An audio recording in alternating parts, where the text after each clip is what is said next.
নমস্কাৰ বন্ধু বান্ধৱীসকল, Tina Assamese YouTube চেনেলৰ প্ৰথমটো ব্লগ ভিডিঅ'লৈ আপোনালোকক স্বাগতম জনাইছোঁ।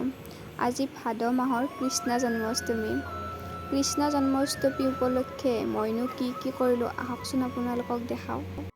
এয়া মই কৃষ্ণটোক পানীৰে গা ধুৱাই আছোঁ।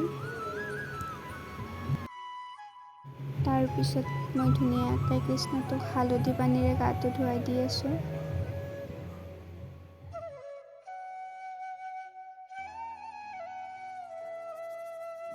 আকৌ মই গাখীৰেৰে কৃষ্ণটোক নোৱাই দি আছোঁ।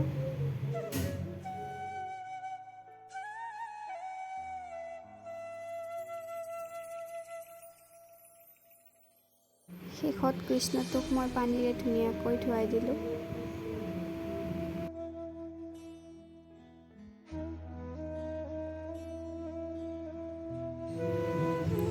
এইবাৰ ধুৱাব লোৱা কৃষ্ণটো হ'ল আমাৰ নামঘৰৰ। এই কৃষ্ণটোৰ এটা মাহাত্ম্য আছে।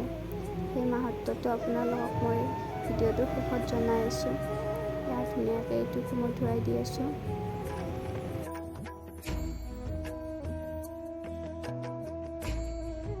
মোৰ ধুৱাই মেলি হৈ গ'ল। এতিয়া কৃষ্ণটোক ধুনীয়াকৈ মই কাপোৰ এখনেৰে মুচি দিওঁ। এয়া গধূলি সময়ত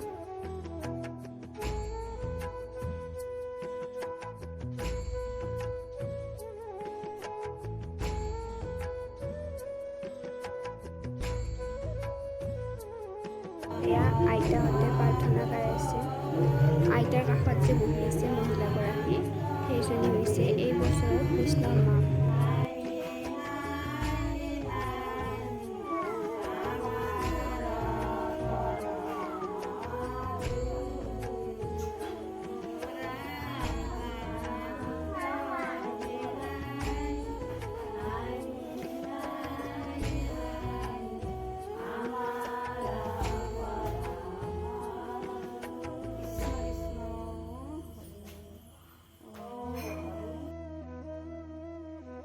এতিয়া আইতাই কৃষ্ণটো সেই মহিলাগৰাকীৰ থালখনত দিছে, যোনে এইবাৰ মাক হ'ব।